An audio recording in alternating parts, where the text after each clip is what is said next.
Bayou Studios, John, Mr. John Shepherd. We're about to go check out Superman, James Gunn's Superman, the brand new one. Brand new one. Supporting an independent film, even though they made it real big. We're gonna go see what he can do. He's a fantastic writer, and he had a love for the character. So let's see what he can do. We are here in Alvin, Texas, at the Wellborn Theater, our hometown theater. Yeah, this little old theater. This is gonna be cool. So we're gonna keep our voices down. The movie hasn't started. This is going to be episode 0 of Black Bayou Studios presents our hometown movie reviews. Yeah. We are sitting in the Wellborn Theater. This is the movie theater in our hometown of Alvin, Texas. We grew up in this theater. I worked in this theater when I was a young buck. Learned to run projection up right back in the projection room the first time. So we're going to watch the new Superman, and looks like our starting house. We're going to go by. Hey, John. Hey, Bri. How y'all doing out there in TV land? It is a hot Texas July afternoon on a Sunday. Yep. We are enjoying a nice cool beverage. At Gordon Street Tavern in Alvin. Yes, sir. Very nice little place. And we just left the Wellborn Theater and saw the new James Gunn Superman flick. So this is our first reaction from just sitting viewing the movie. If anybody knows James Gunn, what he's done, little stuff in the past, he started as like an independent filmmaker himself, writer, director, producer kind of thing, and he's made his way up. You know, he did some really good stuff, made Slither, he did Brightburn, and of course, all three of them. Fantastic movie. Right, Brightburn's great, when a take on Superman, if everybody knows. And he did all 3 of the Guardians of the Galaxies. Yep. So made his name real big with those, and I'll probably just be straight with those. You could probably say in all the Marvel universe, the Guardians movies are probably like real consistent, and there's a lot for everybody in there. You know, they're not bad movies. The writing, the stories are really good, which is what he's good at is you know, being a writer. He did the Dawn of the Dead remake in 2004 too. Wrote that, which is A fantastic film. Great remake. If anybody seen the Dawn of the Dead stuff. So first reactions, just me personally. Brian and I just had a couple of quicks, but he hasn't dove into it big time, neither have I. Yeah. Just, I can tell you if I had to give it a rating of a 1 out of 10, it'd probably be somewhere in about a 7 range for me. There were a lot of good things, but some really terrible things. My first and foremost would be the character whoever portrayed Lex Luthor. That was like the wrong take on a character like Luthor, in my opinion. He was very not smart, as Luthor should be. Luthor is very charismatic. This guy was like a big baby, very The personality was not correct. Yeah, for Luthor. Yeah, and you know, going into this film, you know, we really want to look at these things through the eyes of an aspiring filmmaker ourselves. You know, and the one thing that I really saw that stood out was really great cut work, really great scene progression. Tell them about the beginning, man. About how the story. Yeah, like the very first part of it. You know, they did not have this great long exposition. They gave you some information and then they started right in with the conflict. And that kind of held all the way through the movie. The pacing was on point. To John's point, the one thing I did not like was the character of Lex Luthor. He did not portray himself as a villain, you know, as the equal to Superman. Right.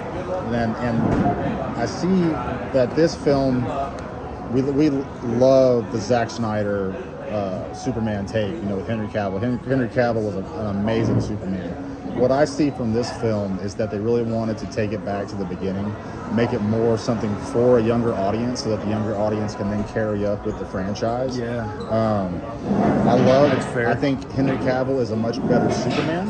I don't know his name yet, but I think that this guy portrayed Ralph. I don't know his name either. This guy portrayed a very good Clark Kent, like a very wholesome farm boy, man. Very wholesome farm boy style. Even when he's in the suit, like there wasn't a personality change. He was just this really sweet person through the whole film. Yeah, I guess you're right. You're right. He never changed like his character. even when there's a scene when Lois interviews Superman, yeah, he didn't even change. You're right. That's a good observation. Yeah. The character never changed into Superman. He was really just Clark Kent the entire movie. Yeah. That's a good take. No, that's a good observation.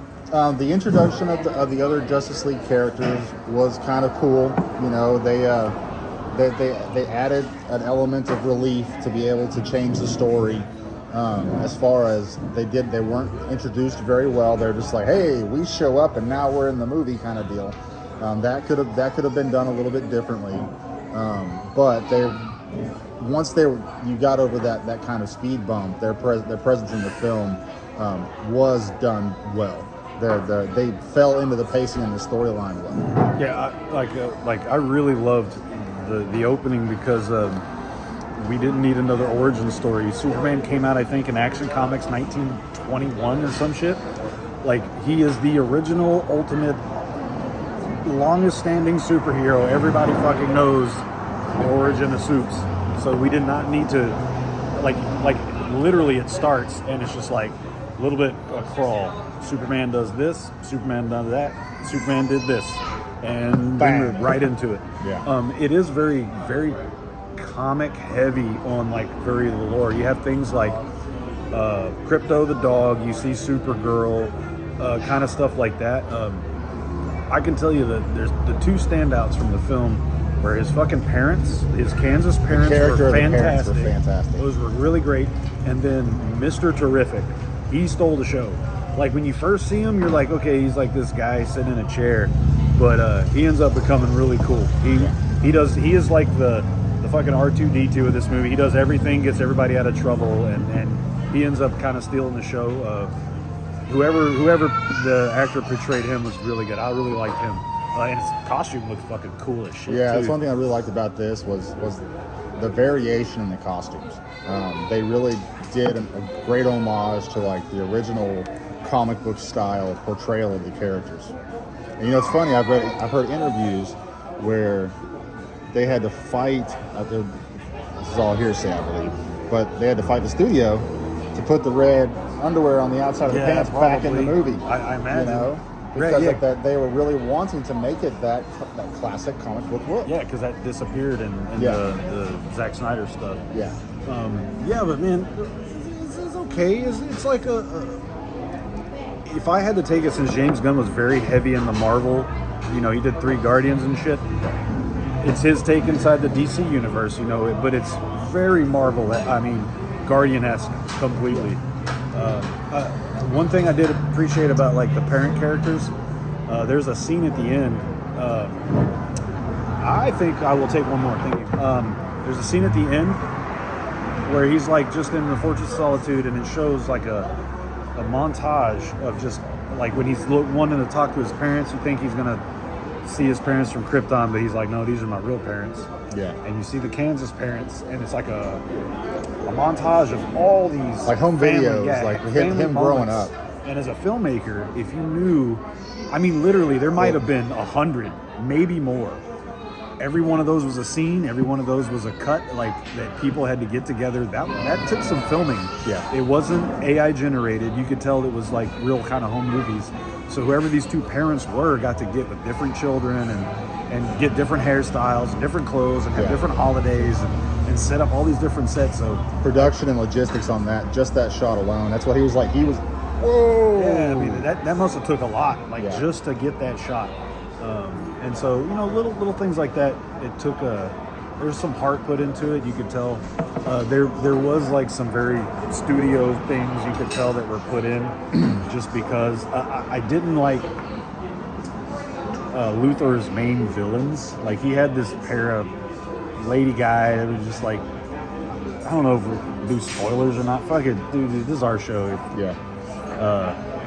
I don't know, we really shouldn't. If you don't like spoilers, go watch the movie and then come back. I guess. Yeah, you can stop it now. Spoiler alert.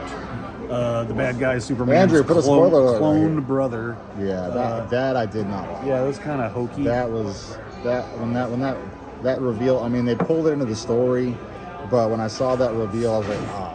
Yeah, it was kind of... and then, of course, towards the end, I think what every one of these movies suffer from is you have to have some existential threat. It's going to destroy the entire world, and that's what's on the table at the end. Of course, that I'd have been fine if it's a story where there's a little bit of action and it's all a character-driven story. I would be just fine with that.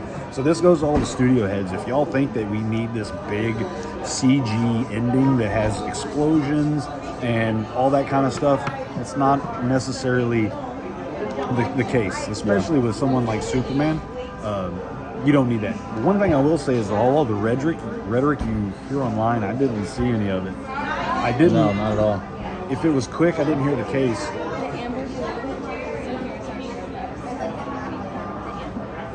Oh.